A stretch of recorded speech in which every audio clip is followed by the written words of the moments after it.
Assalamualaikum warahmatullahi taala wabarakatuh.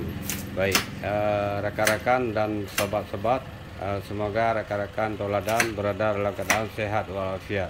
Amin ya Rabb. Jumpa lagi di Ubid Datuk So Channel. Mohon subscribe dan share serta like.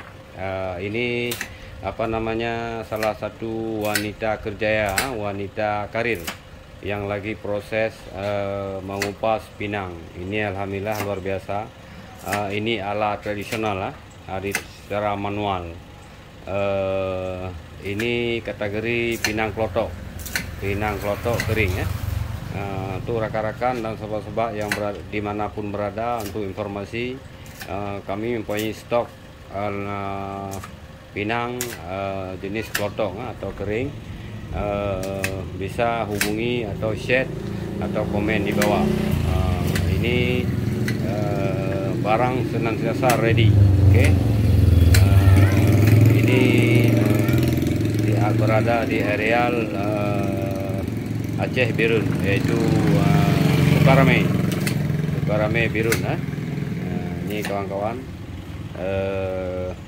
kakak kita yang luar biasa, profesional dalam mengupas pinang kering, klotok, jenis klotok KW atau kualitas diperkirakan kurang lebih 60-70% kategori pinang. Ini kawan-kawan, jenis pinang. Jadi sekiranya saudara-saudara ataupun agensi dimanapun berada, bisa hubungi kami. Sekarang kami stok lumayan banyak, dan tentang harga bisa negosiasi ya.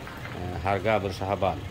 Ini langsung stok dari petani ya, dari petani di areal Aceh Birun.